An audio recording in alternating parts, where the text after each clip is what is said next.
All right, so last time we began talking about this L2 Convergence Theorem for Fourier series. So L2 or mean square convergence theorem. And we began discussing some important concepts which are related to this theorem, which show up in the proof and which are kind of very fundamental tools for working with Fourier series. And so right, so what I'm going to do now is just review some of what we did quickly and then proceed with some more discussion about how these different objects relate to the analysis of Fourier series and the convergence of Fourier series. So as I mentioned last time, we're not going to prove the convergence theorem in full detail, but what I will do is outline how the argument works. And so even though we're not going to prove the full thing, a lot of the work we're going to do to build up to the outline later on will be useful for other results, right? It'll be useful for just doing various calculations related to Fourier series. And some of the stuff we're going to talk about we'll actually use to prove pointwise convergence theorems for Fourier series as well. And in that case, we actually will prove the theorems in full detail. Right, and so just to recall, we introduced, last time we introduced inner products, right? And so what is the inner product? And so we're looking at the domain minus pi to pi, just because it makes some of the formulas simpler. And so what is the inner product for functions on this domain?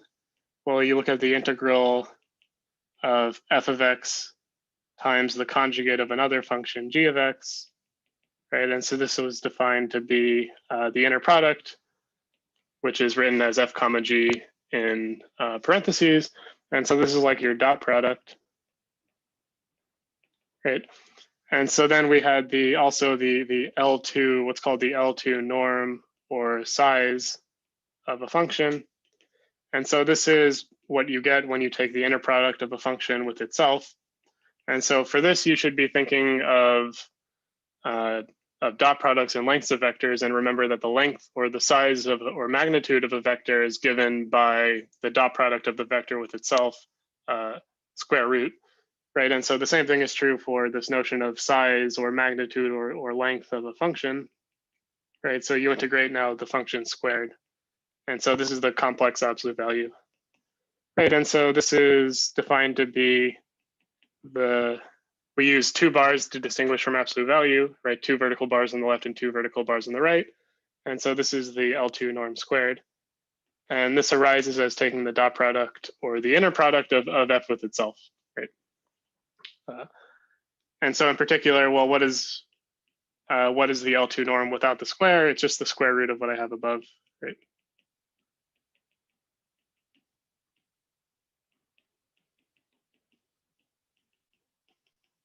Right. And so we're discussing the following theorem, which says that if you look at the L2 norm, the size or L2 norm of the difference between the Fourier series of your function at partial sum at size n, the difference of that in your function in this norm, that this goes to 0 as n goes to infinity, whenever the function f has finite L2 size, right? So whenever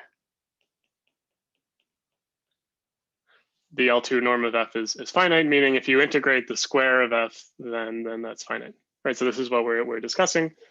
And so we ended the lecture last time by proving a version of the Pythagorean theorem for functions, and this turns out to be a key tool in the proof. Right, so last time we saw the following key tool, which is Pythagorean theorem for functions.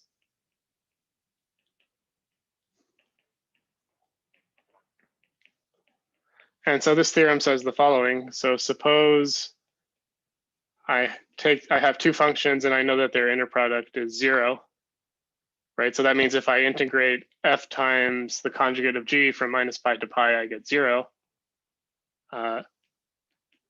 The Pythagorean theorem says that if I look at f plus g and I take the norm, the L2 norm of that quantity and square it, that this is equal to the norm of f squared plus the norm of g squared. Whenever you hear me say norm, you can also think magnitude or length or something like that. Like these are all kind of used interchangeably, these words. And also, if you look at the difference, you get the same thing, right? So if I look at the difference of the norm of the distance squared, that this is equal to norm of f squared plus norm of g squared, right? And so a key tool in the proof of this fact is you need the inner product to be 0 in order for this to be true. And remember, this is our notion of orthogonality, right? So this is the same thing as saying that f and g are orthogonal. Orthogonal, again, I've said this a few times now, but it helps to hear it over and over again. Orthogonal is just like a generalization of things being perpendicular, right? Right, and so I didn't mention this at the end of the last lecture, but in the proof of this theorem, we use the following important identity, which is worth writing out, because you'll be able to use this pretty frequently in types of calculations that show up when working with these objects. So if I look at the inner product of f and g, and I take the complex conjugate of the inner product, well, remember our functions are complex valued, so it's possible that this integral that's used to define the inner product is a complex number, is equal to a complex number. And if I take the conjugate of that, it turns out that this is the same thing as taking the inner product of g with f, right? So it's like switching the roles. And so we use this when we multiplied out this, this norm or this magnitude. We wrote it as the inner product of f plus g with f plus g. And it turns out that one of the 4 terms you get is equal to the conjugate of f and g. Or actually turned out to be the inner product of g with f. And you can write that as we saw doing a calculation that you can write that as the conjugate of the inner product of f and g. And well, if the inner product of f and g is 0, then so is its conjugate, right? And so this is how the proof worked. Right, and I just wanted to point that out because this could be, again, it's a useful identity to remember, which makes some calculations easier. Okay, and now what I want to do is talk about some consequences of the Pythagorean theorem, which turn out to be some like kind of fundamental results in the theory of Fourier series. And then I'm going to outline how the proof of the L2 Convergence Theorem works without going into too many details, because again, we don't have all the tools we would need to prove it rigorously, so it's not worth spending too much extra time on the argument.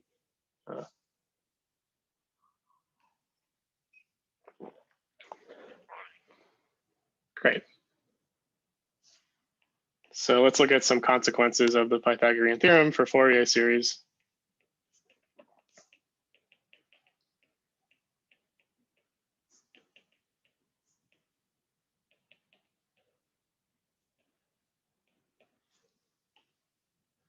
Well, what I want to do is let's kind of pretend that, for example, f is equal to its Fourier series, right? We don't know if this is true. Remember, we're writing the coefficients now as the inner product of f with the complex exponentials, right? Where en is e to the inx, right? It's this function. But so let's pretend we know that our function is equal to its Fourier series in some sense. Well, what are we trying to understand? We're trying to understand the difference between our function f and the partial sums of this Fourier series from minus n to n.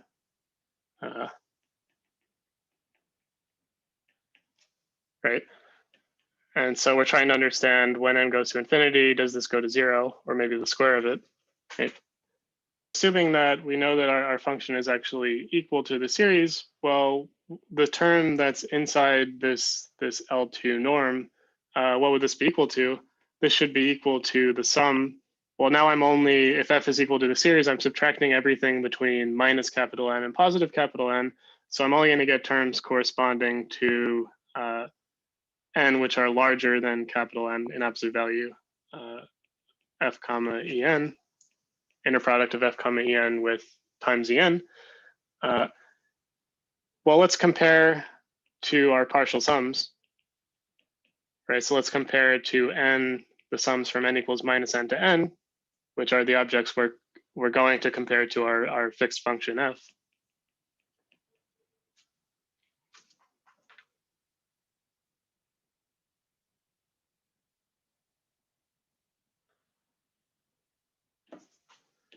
So notice that, well, these terms here, I'm looking at n in the range minus n to minus capital N to positive capital N. And over here, I'm looking at n, which are outside this range. And so in particular, these terms are orthogonal, right? I mean,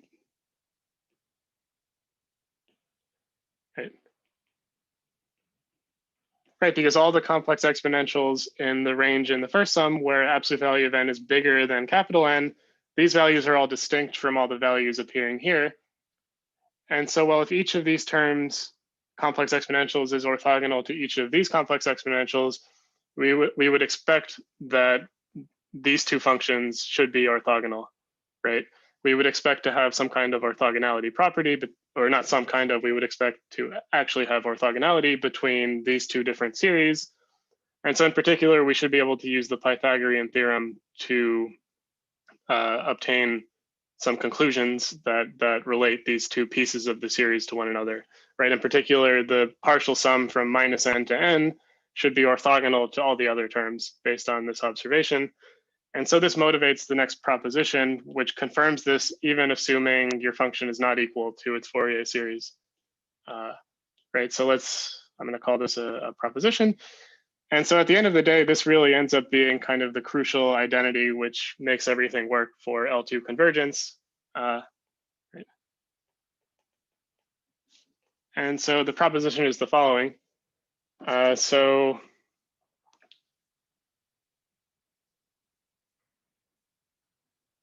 Let's define, or not define, but sorry, I'm just trying to figure out how I'm going to phrase this. What I'm going to do is define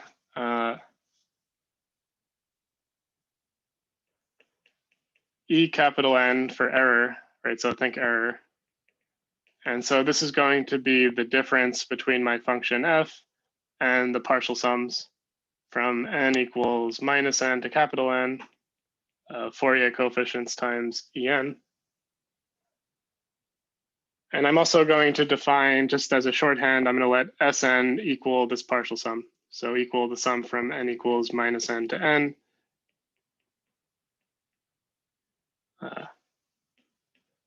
Right, and so Sn is just my sequence of partial sums for my Fourier series, which I'm trying to show converges in L2. And En is the error or the difference between the partial sums and the function, right? And so we want to show that that the L2 norm of En converges to 0, right? If we could prove this, we would prove the L2 convergence theorem, and Sn is just the partial sum that appears in this difference. And so the proposition is that these two things are orthogonal. So if I take the inner product of Sn with En, that this is equal to 0. Right. And again, this was motivated by the discussion we had before. Like, if we actually knew our function was equal to the Fourier series, then this is maybe a little clearer, because all the terms in Sn are distinct exponentials from the terms in En. And since the exponentials are pairwise orthogonal, well, then this will lead to the fact that, okay, if I take the dot product of this, or the inner product of these two functions, it's going to be some sum of dot products of exponentials. But since each of them are going to be pairwise distinct, all of those inner products will be 0. And so the inner product of the two functions will be 0. It turns out that even if we don't know f is equal to its Fourier series, this is still the case. And so this is the content of the proposition. And so let's prove it.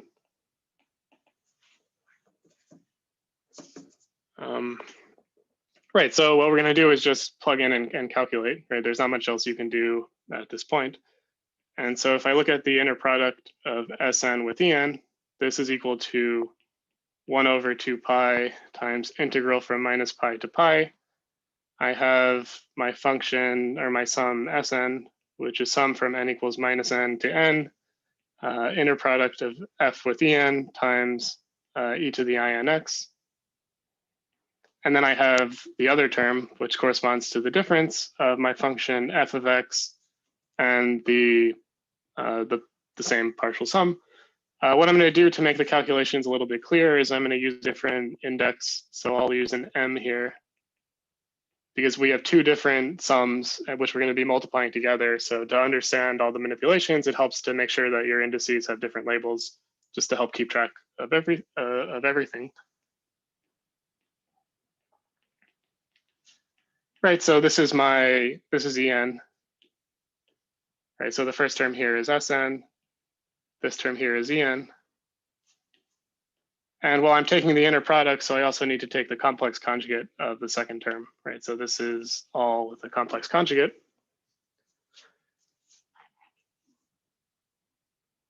So now remember, we can basically distribute the complex conjugates with addition. I'm not sure if I actually mentioned this, but it's something you can check relatively quickly. So if I look at complex conjugate of like z plus w, this is equal to complex conjugate of z plus complex conjugate of w.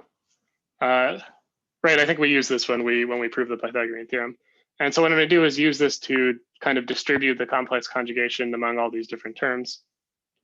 And so now let me do that. So this is equal to 1 over 2 pi integral from minus pi to pi.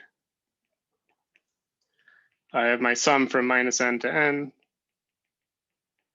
of the first terms, which I'm not doing anything with right now. And now I'm going to distribute all the complex conjugates. So I have f of x bar minus sum from m equals minus n to n of the Fourier coefficients conjugates times e to the minus INX dx. Right, and so here I use the fact that if you look at the conjugate of the Fourier coefficient times e to the INX, this is the same thing as the conjugate of the first term times the conjugate of the second term. But remember, the conjugate of e to the INX is e to the minus INX. Right. Right, so this is what I'm plugging in here. And now finally, what I'm going to do is just multiply everything out. Right, so this looks like a lot of complicated algebra, but we're going to see that all the terms end up being 0. And so at the end of the day, it ends up, despite looking complicated, it ends up being quite simple. And so I end up with now 1 over 2 pi integral from minus pi to pi. Right,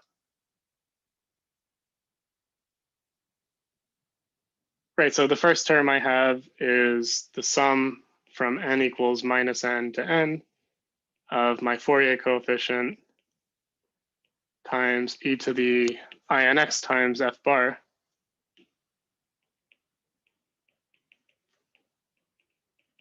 Right, and so this is one term. And then I also have what I get when the two sums hit each other. So I have minus, let me just clear up some space. I have minus now, right? So I have, the first term comes from this series hitting f. And then I also have a term from this series hitting the other series. So I have now sum from n equals minus n to n, and then sum from m equals minus n to n of the product of all the terms, right? So I get f(en), f(en) conjugate, and then I have, oh, sorry, this should have been an m.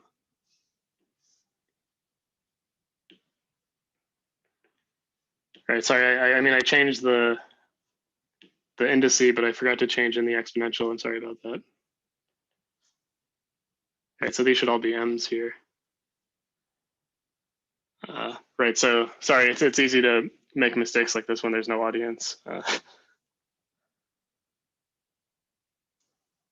Right, and then I have the exponential terms, right? So I have the e to the INX term. Oh, sorry, I'm sorry, I'm mixing up the order of these things. Right, so I have from the partial sum on the left, I have my Fourier coefficient f comma en, and I'm multiplying that by the conjugate of f comma em. And then I have e to the INX times e to the minus IMX dx. Right, and so those are my main terms. And so what I'll do now is split these up a little bit further, and we're going to see that everything will cancel out. So let me break it up into two integrals corresponding to each piece. So the first integral is 1 over 2 pi integral from minus pi to pi. Well, let me bring the sum outside, right? Because remember, an integral of a sum of things is the sum of the integrals. And so the first piece will be 1 over 2 pi, now a sum from n equals minus n to n of integral minus pi to pi of the first Fourier, or the Fourier coefficient, the nth Fourier coefficient times f bar e to the inx dx, right? And then I have the second term, which is the integral of the remaining double sum over here. So minus 1 over 2 pi integral from minus pi to pi of sum from n equals minus n to n, sum from m equals minus n to n of all this stuff. Right?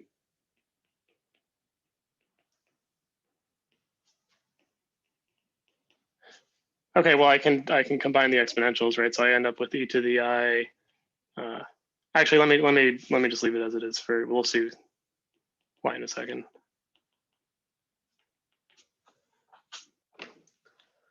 Right, and so let me call the first term we ended up with term A, and let me call the second term we ended up with term B. And what we're going to do is we're going to show that, which is what we need to show, that A minus B is equal to 0. And so it suffices to show that A is equal to B, right? Because then they're going to cancel each other out. Right, and so let's first look at the contribution from term A. So in this case, well, we end up with 1 over 2 pi. Now I have the sum from n equals minus n to n. I have, well, the Fourier coefficient here doesn't depend on x, so I can factor that out, right? So this is Fourier coefficient, the nth Fourier coefficient. And then I have this integral minus pi to pi of conjugate of f times e to the inx dx. Well, what I'm going to do is, well, let me bring in the 1 over 2 pi, right? And so now what I have here looks a lot like an inner product, except the role of the conjugates are reversed, right? And so in particular, this is now the sum from n equals minus n to n of the Fourier coefficient f comma en. And now I have this other inner product where now I have en inner product with f, right? Because I've switched the roles, right? Because the conjugate is on f and not the exponential. So the second term in the inner product is always what the conjugate lands on, right? But remember, we have this identity where you can switch the order in the inner product after adding a complex conjugate, right? So this is the same thing as the sum from n equals minus n to n of inner product of f with en times the conjugate of the inner product of f with en. But remember, if I look at some number z, complex number z, and I multiply it by, and I multiply z by its complex conjugate, this is equal to the complex absolute value squared, right? And so this is exactly what I have here, right? So this sum reduces now to the sum from n equals minus n to n of complex absolute value of the Fourier coefficient squared, right? And so this is what A is equal to. And so now it suffices to show that B is the negative of this sum, right? And so we're going to show that. Right, so what do we end up now if we look at term B? Well, now I have an integral of a double sum. Just like with a single sum, I can switch the order of the integral with the sum and the double sum. And so term B is equal to negative 1 over 2 pi. Then I have the sum from n equals minus n to n, and then the sum also over m in the same range. Integral from minus pi to pi of what's left over. So I have these Fourier coefficients, the en and also the conjugate of the mth Fourier coefficient, and then I have the two exponential terms, e to the I nx, e to the minus I mx dx. Well, if you look at these things, well, we're integrating a product of two complex exponentials against one another, and so this should immediately point us towards using the orthogonality of these exponentials. And so, well, let me bring the 1 over 2 pi inside here, which I can because it's a constant, and then we can recognize this as an inner product. And so in particular, b is equal to negative this double sum.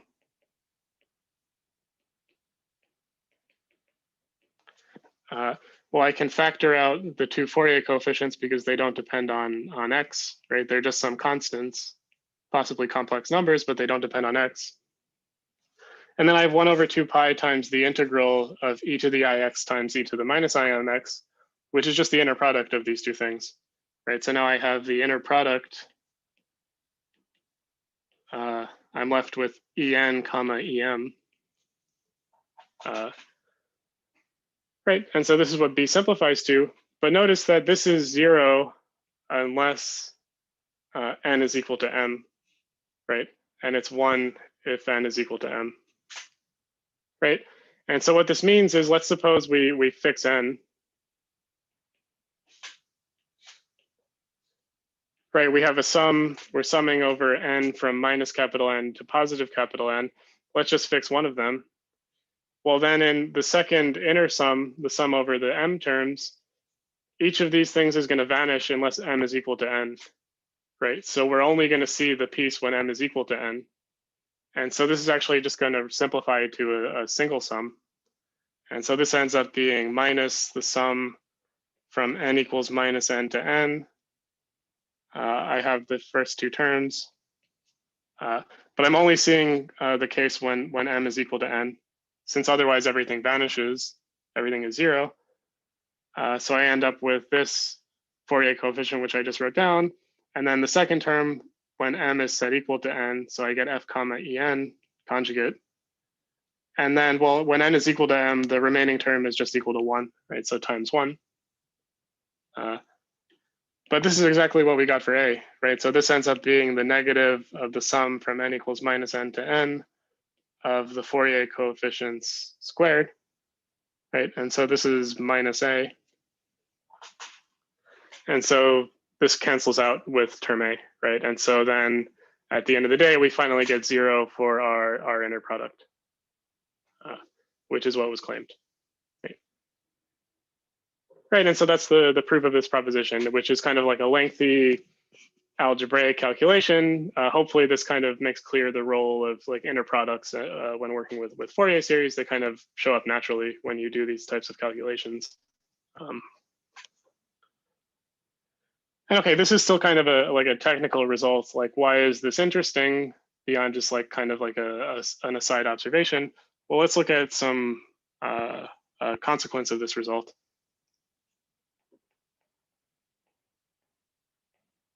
Right. Well, let's suppose I have my function f of x, right? So I can write my function f of x as a sum of the error term from before and its partial Fourier partial sum, right? So I can write f of x is equal to sum from minus capital N to positive capital N of the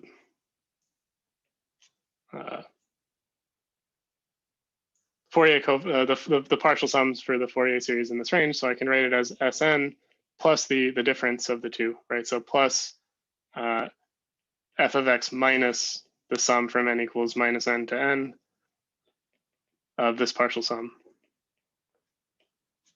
right? And so this was En, right? And so this tells us that, well, f is equal to Sn plus En, but these two functions are orthogonal. And so we can use the Pythagorean theorem, right? And so by the Pythagorean theorem,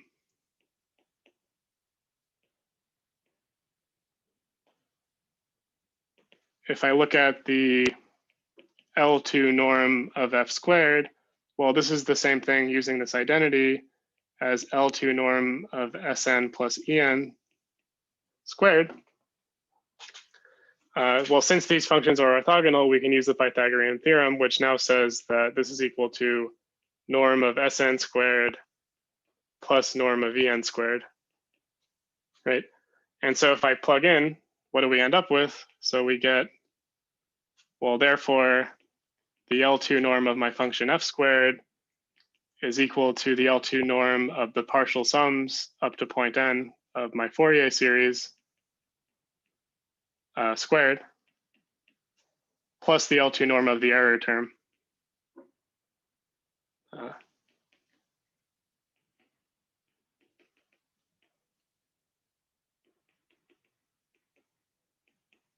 Right. And well, we're trying to show that this is zero, converges to zero. Right.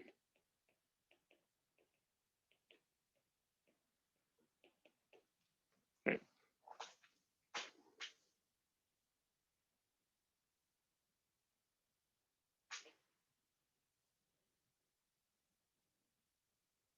Right. And so, well, what I want to do now is just calculate what this is equal to. Of course, we're not going to be able to use this identity to prove that the error term converges to zero, but we're going to be able to deduce from this identity a very important theorem in studying Fourier series. So I want to illustrate this now. Right, so let's calculate this particular norm. Right, so this is equal to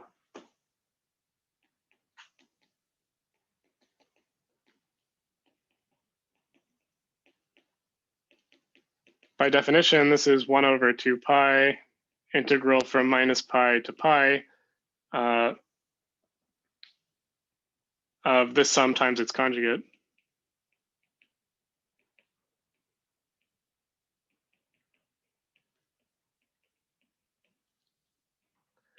And since I'm looking at a product of two sums, once again, I'm going to change the indices. So m equals minus n to n of f comma em. Well, we have to take the conjugate of everything. So I get conjugate of this coefficient and then e to the minus I mx dx. Right. This is just plugging in the definitions and using the properties of the complex conjugate as we did in the previous calculation. And so, right, so let me multiply everything out as we did before. If we follow the same kind of algebraic manipulations, I get now a sum over n, a sum over m, 1 over 2 pi times integral of the product of all the terms of each respective term. So I get fen, the nth times the nth coefficient times e to the inx times e to the minus imx dx. This is the same term that we ended up with up here, right? This is just this term. And so, except for the minus sign, right? We have a positive sign now rather than a minus sign. And so, well, we showed that this term using orthogonality is just equal to the sum of the squares of the Fourier coefficients. And so this is equal to, using the same argument that we did in the proof before, this is sum from minus n to n of the Fourier coefficients absolute value squared. Right, and so I can plug this into the identity we have up here.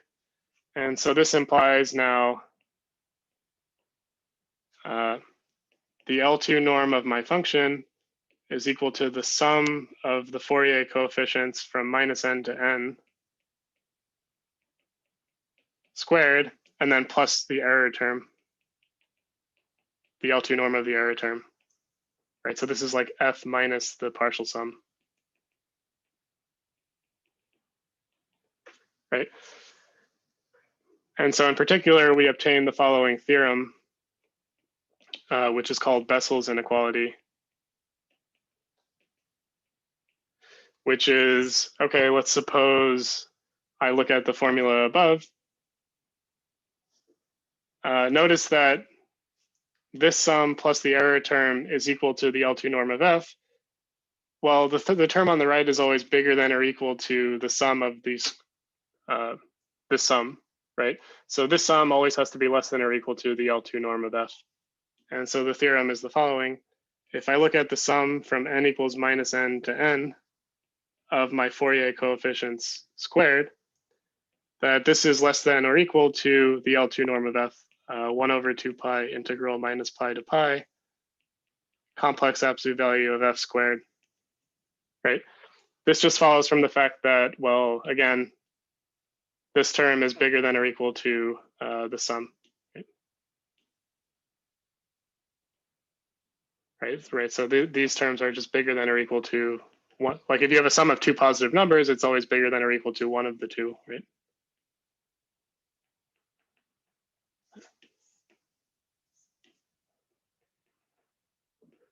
Right, and so this is a direct consequence.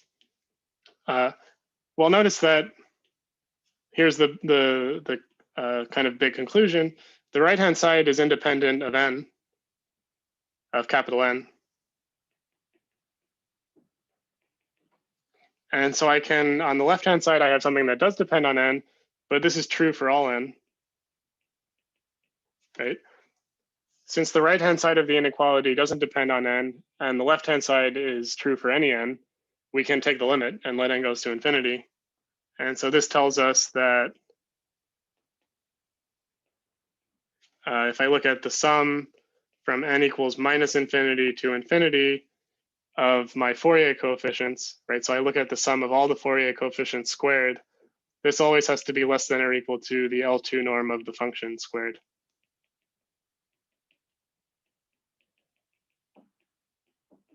Right, and so this is like actually what Bessel's inequality is usually called.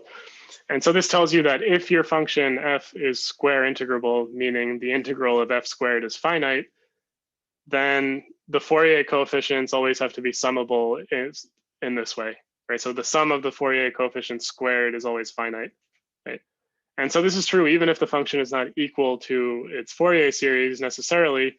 All we're using here is a less than or equal to, right?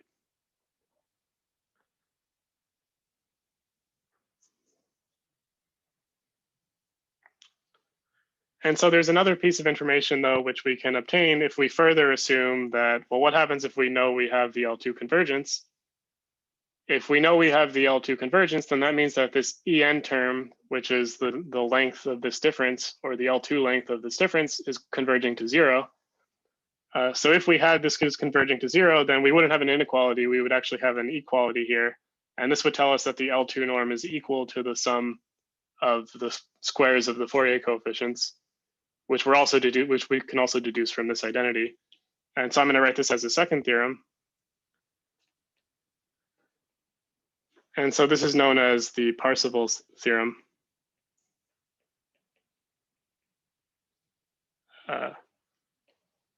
Right, and so this is the following. So suppose we know that we have the L2 convergence result, right, which we haven't proved yet. But suppose that f minus the partial sums from minus n to n of the Fourier series converges to 0, right? So this is saying suppose the L2 convergence theorem is true.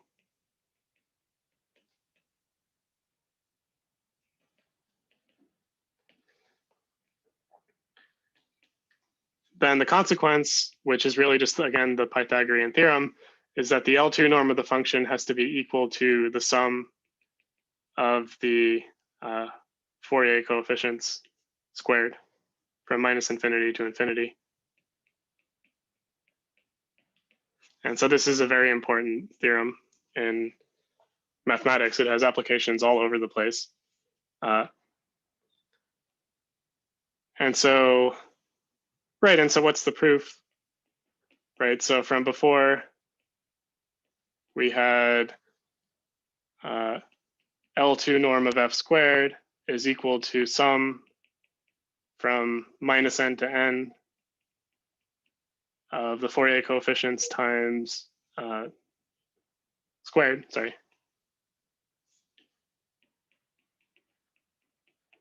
Plus the error term squared, right? But the L2 convergence theorem implies that this converges to 0 as n goes to infinity.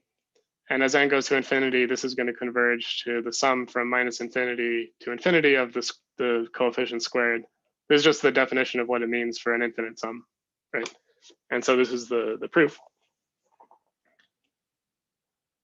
Right, And so notice, well, I mean, I'll do an example later on where we do a calculation that uses this fact, but notice this tells you that both of these are either both finite or both infinite for one, and also that you can calculate the values of this infinite series by just calculating an integral of one function.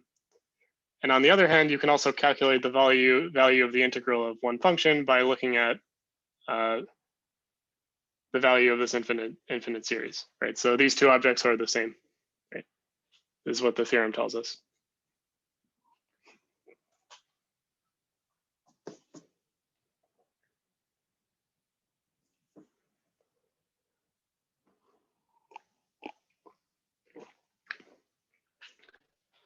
Okay, and so, right, so what I'm going to do shortly is now outline how to actually show that these en terms converge to zero without going through all the details again, because we need some technical tools which are not available to us in this class to fully rigorously prove the theorem.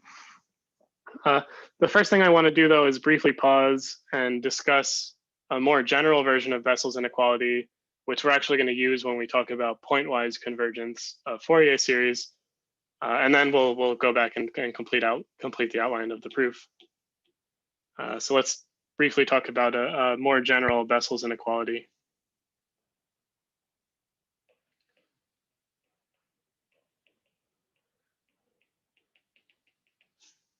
And so in this case, we're going to suppose that we're given some functions xn, capital Xn, which are functions on the interval minus pi to pi.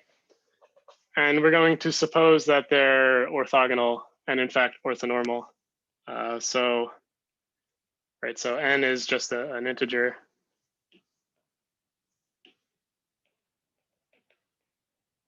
And so we're going to suppose that xn, if I look at the inner product of xn and xm, that this is 1 if n equals m and 0 if n does not equal m, right?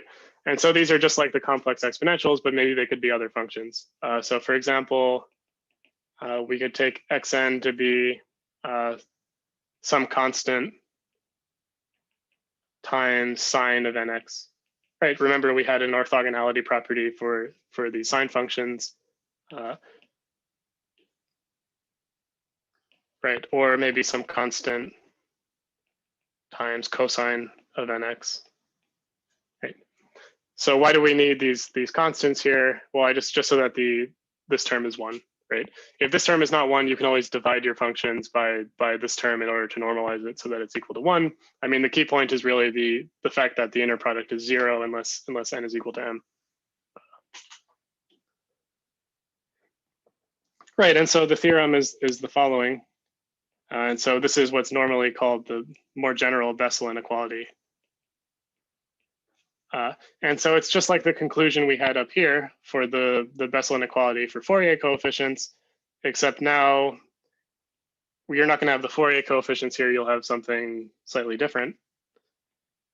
And so the theorem is that if you look at the sum from n equals minus infinity to infinity of inner product of f with xn squared, right? So these are not the Fourier coefficients. There's some other, maybe more generalized Fourier coefficients for a different set of functions.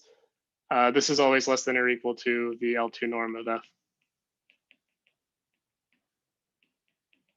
squared, right? The L2 norm of f squared, right? And this is true for any system of orthogonal functions or orthonormal functions in this manner, right? Defined in this manner. For example, the sine functions or the cosine functions, right? And so, for example, this is true for like sine Fourier series and cosine Fourier series. Everything we've been doing up until this point has been complex exponential Fourier series. This Bessel inequality also says that the same thing is true for sine and cosine Fourier series. That's one example. And it's really going to work for any orthogonal collection of functions. And so how do you prove this? Well, if we let, let's call S tilde n be the partial sums not the Fourier series partial sums, but the partial sums you get by combining these orthogonal functions, right? So the same argument that we did before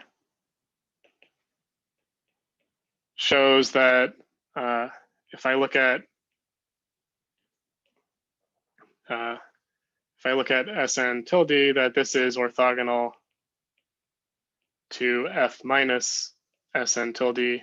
And so this is like our error term, modified error term.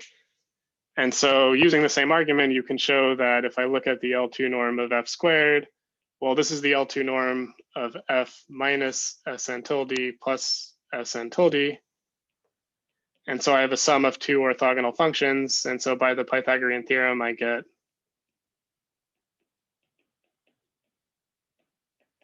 the sum of these two squares. And then so in particular, this is bigger than or equal to, let me throw away the first term, it's bigger than or equal to the L2 norm of Sn tilde squared. But you can calculate using orthogonality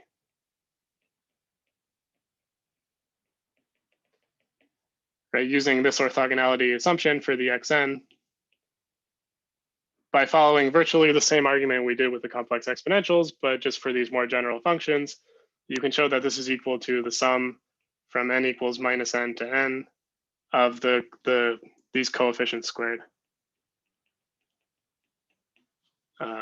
Right. And then what you're going to do is let n go to infinity, and that's the proof.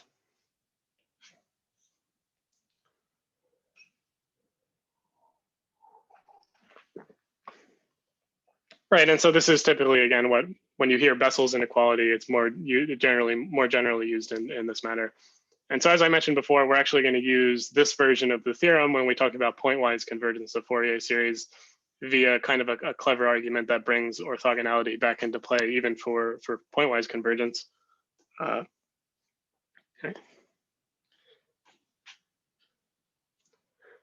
Okay, and so now to end the discussion related to the L2 convergence theorem, I just wanted to outline a proof of how it actually works.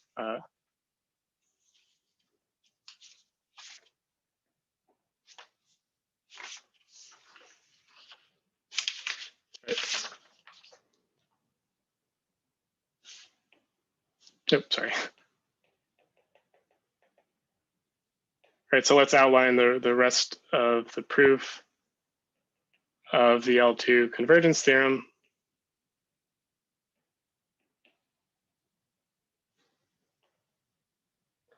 Right. And so the idea is basically that if you consider among all classes of possible combinations of trigonometric functions which approximate your function, it turns out that the Fourier series is the best approximation.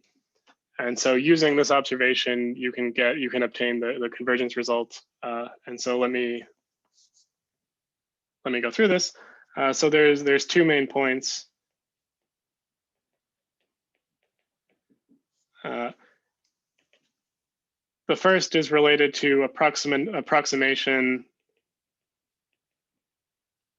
by trigonometric polynomials.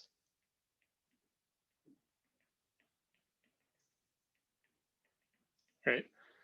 And so what is a trigonometric polynomial? This is like some combination of cosine terms and sine terms,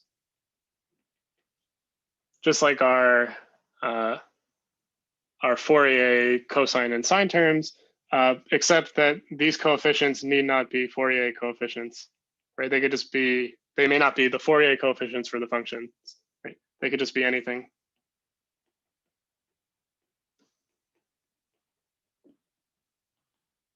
Right. And so why are we thinking of these as polynomials? Well, I mean, you could think of it as like powers of cosine, like say an tilde to the power of n. But by Euler's identity, right, you can relate powers of cosines and sines to just cosine of like nx and cosine of sine nx and so on. Right? And so there's a theorem from a branch that's known as real analysis which says that, well, any function, right? So suppose we have a function which is square integrable, right? So say on minus pi to pi. There's a theorem from real analysis that says we can always find a trigonometric polynomial that's arbitrarily close to the function in terms of the L2 distance, right? So then for any capital N, we can find a trig polynomial P with,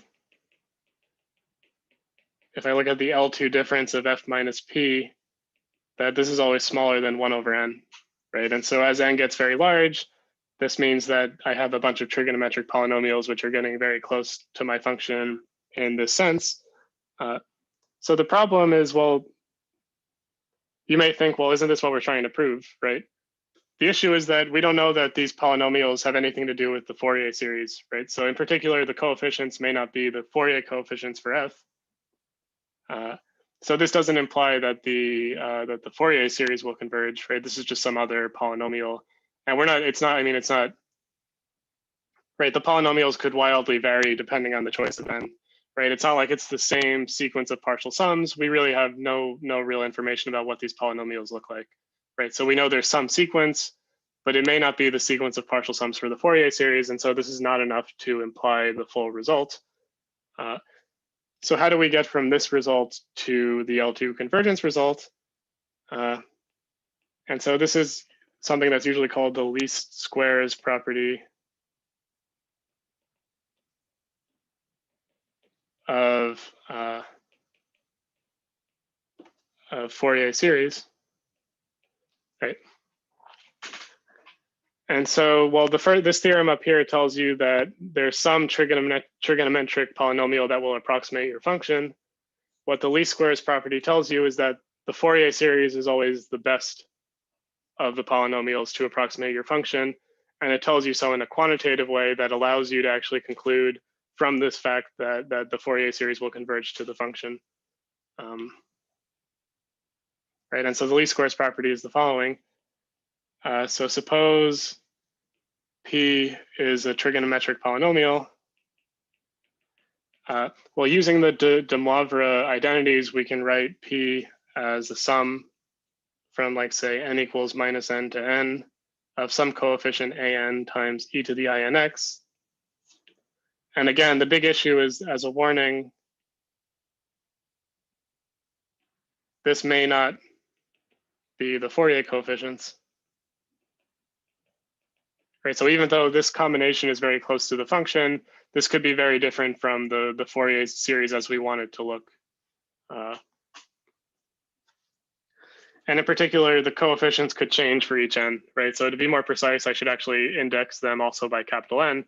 So for each capital N, maybe the coefficients change, right? So this is the big problem. But the point is that the least squares property tells you that if you look at the approximation between F and its Fourier series, right? So this is the Fourier series, the partial sum.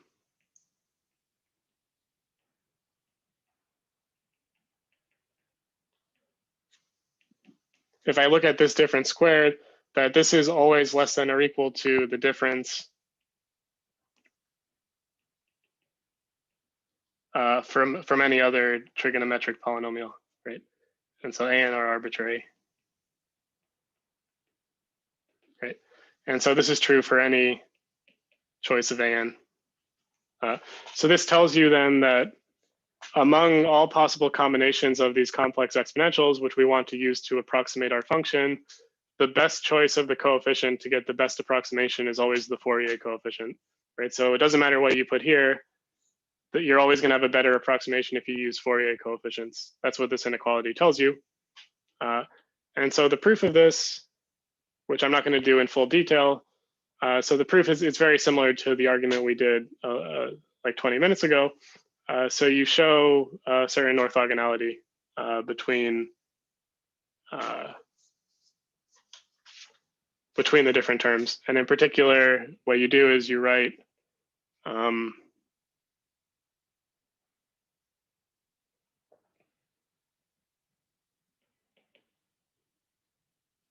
f minus the trigonometric polynomial.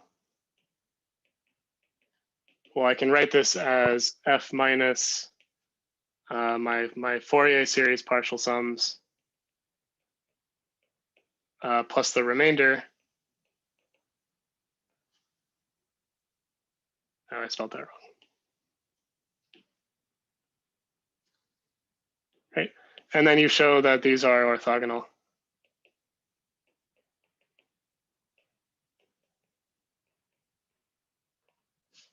And so you can use the Pythagorean theorem to get this inequality as we did before.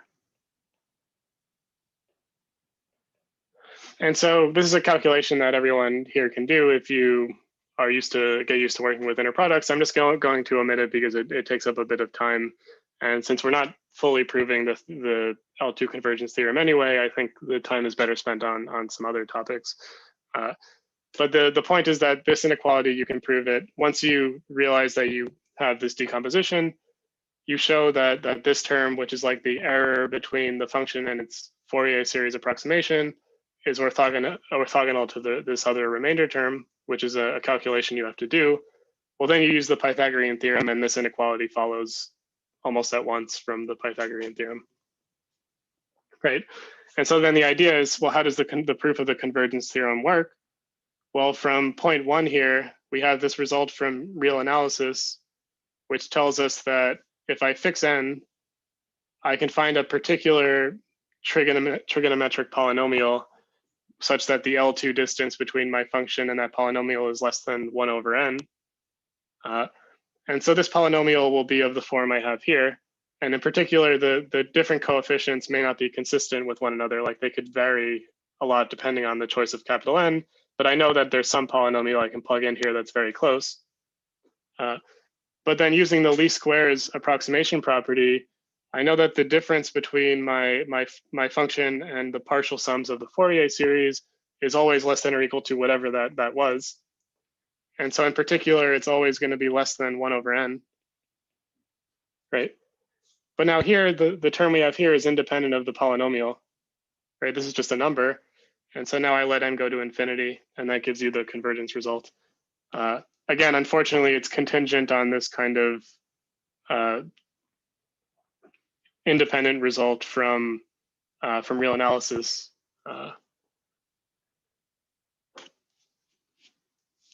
So I do want to point out, though, that if we were more focused on just completely developing the theory of Fourier series in full detail, which we're not doing in this class, we're only spending like maybe 3 weeks on the theory. But for example, if you took a whole class devoted to Fourier series, there's another way to prove this actually using Fourier series in a clever way, which is related to a different type of convergence, which we're not talking about here, right? So you can prove this theorem kind of directly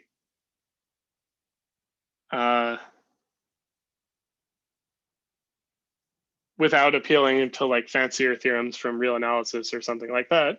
You can prove this directly using a certain variation on Fourier series, which unfortunately we don't have time to talk about in this class. And so actually the natural logic is to maybe more talk about this kind of variation on convergence, which is not discussed in our textbook, and use it to prove this theorem. And then you can prove the L2 convergence in full detail. But we're again kind of skipping over that for now.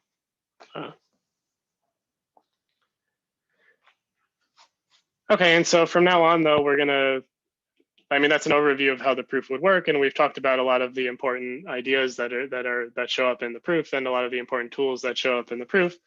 And so from now on, we'll assume that the theorem is proved. Wait. Even though I didn't completely prove it.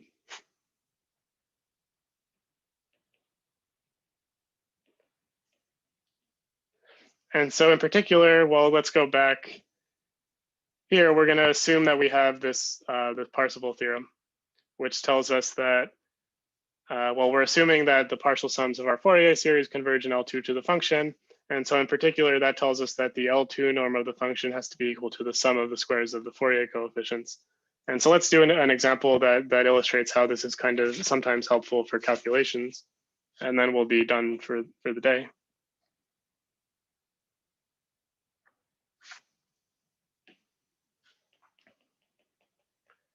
Right, so let's study the function f of x is equal to x on minus pi to pi, right? And so let's check to make sure that our function is equal to the Fourier series in the L2 sense. Well, let's calculate the integral of the function squared. Right, if I take absolute value of x squared, it's just of f squared, it's just x squared, right? And so this is equal to 1 over 2 pi. Well, now I take the antiderivative, which is x cubed over 3, and I evaluate that at the boundary points minus pi and pi. And so this is 1 over 2 pi times pi cubed over 3 minus negative pi cubed over 3, which is plus pi cubed over 3. And so I have 2 pi cubed over 3. And so this ends up being 2 pi cubed over 3 times 2 pi times 1 over 2 pi. The 2 pi will cancel with 2 pi on the bottom, so I end up with pi squared over 3.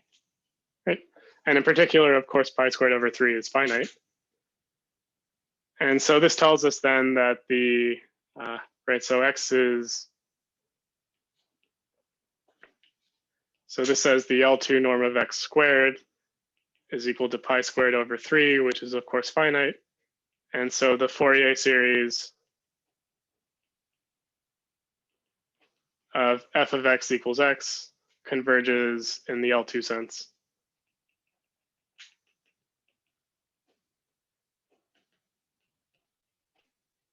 Right, and so let's actually try to calculate what are the Fourier coefficients for this function. I mean, I think we actually did similar calculations for the function in previous lectures, but I don't think we did the complex Fourier coefficients. So let's just do these quickly.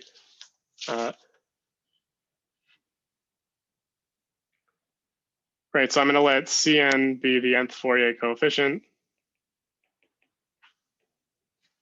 So this is 1 over 2 pi, integral from minus pi to pi of x times e to the minus nx dx. Well, let's evaluate this these integrals. We're going to have to integrate by parts. Let's first consider the n equals 0 case. Well, in the n equals 0 case, I have 1 over 2 pi integral from minus pi to pi of x dx. But x is an odd function, and we're integrating it between minus pi and pi, right? So we have something that looks like this. Well, these two regions have the same area with different signs, and they're going to cancel out when we evaluate the integral. So this is just 0, right? And so now let's assume that n is not equal to 0. And now to evaluate, we're actually going to have to integrate by parts. Well, what I'm going to do is let me move the 2 pi over to clear up some of the notation. And then 2 pi times Cn is equal to integral from minus pi to pi, x times e to the minus nx dx. Let's integrate by parts. And so my x will be like the u, and this will be the dv. Well, du is equal to 1, and v is equal to minus 1 over in e to the minus inx. And so this ends up equaling for the boundary terms, I have minus 1 over in x e to the minus inx evaluated at the points, boundary points minus pi and pi. And then I have minus the integral of, well, du, which is 1 times v, right? I get plus because the minus signs will cancel, 1 over in integral from minus pi to pi of e to the minus inx dx. Well, as we've seen a few times by now, this last term will vanish, right? And if you don't remember why, just pause the lecture and do the integral. It's not too hard to check that this integral is 0. And so we end up just with the boundary terms from the integration by parts. And so I end up with -1/in, and then I have pi times e to the minus in pi minus negative pi times e to the in pi. Right, the two minus signs cancel, so I end up with summing these two together, or sorry, I end up with a positive pi, which I can factor out. So I get minus pi over in, and then I have e to the in pi plus e to the minus in pi. Right. But remember, we had these de Moivre formulas, which relate complex exponentials to trig functions. And in particular, if you look at e to the I theta plus e to the minus I theta, we saw that this is equal to 2 times cosine of theta. Right, so let me plug in cosine here. And so I end up with time minus pi over in times 2 cosine of n theta, or n pi, excuse me, nx, n pi. Sorry, I'm all over the place right now. All right, so 2 times the cosine of n pi. Well, cosine of n pi is either plus or minus 1, right?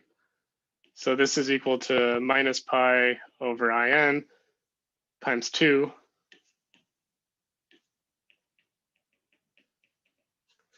times, in particular, cosine of n pi. Well, it's equal to 1 if n is even and minus 1 if n is odd. So one way of writing this is just minus 1 to the n, right? And so these are my Fourier coefficients scaled by 2 pi. And so finally, if I divide by 2 pi, right, we had 2 pi Cn was equal to this. So therefore, Cn is equal to minus 1 over in times minus 1 to the n, right? And so if I look at absolute value of Cn squared, this is just, excuse me, this is just equal to 1 over n squared, right?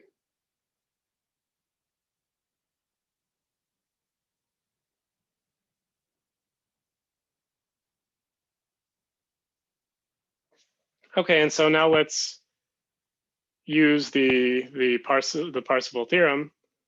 Right, so we calculated the L2 norm of our function f, which is the function x, right? And so f squared is x squared. And we saw this is equal to pi squared over 3. And then we also just calculated each of the Fourier series, or each of the Fourier coefficients. And for this function, we know that from the L2 Convergence Theorem that the Fourier series will converge in the L2 sense. And moreover, we have the Parsable Theorem, which recall says that if I look at the L2 norm squared of my function, that this is the sum of the Fourier coefficients squared from minus infinity to infinity. And so for this particular function, well, we calculated the L2 norm of my function was pi squared over 3, right? And so this is equal to now the sum of the Fourier coefficients, the Cn squared. Well, remember, if n was equal to 0, we just got 0. And so this is actually sum from minus infinity to infinity when n is not equal to 0.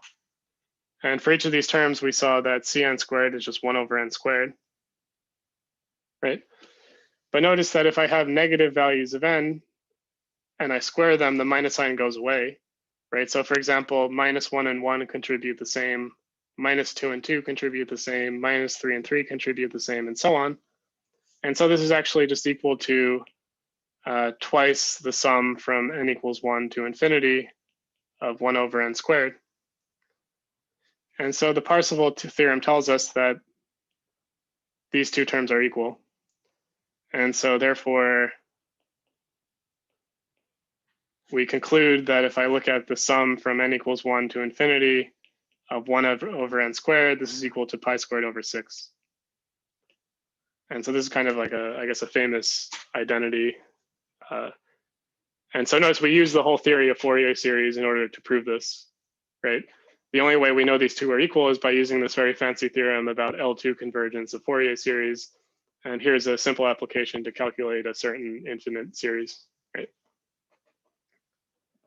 Okay, and so next week we're going to turn to, I think we'll spend maybe 1 to 1.5 more lectures talking about convergence of Fourier series. And so the main topic will be pointwise convergence results. And so for these results, we're actually going to prove them in full detail. And so we'll have a whole class of functions where we'll know that the Fourier series will converge actually pointwise and uniformly to these functions. Great, so thanks.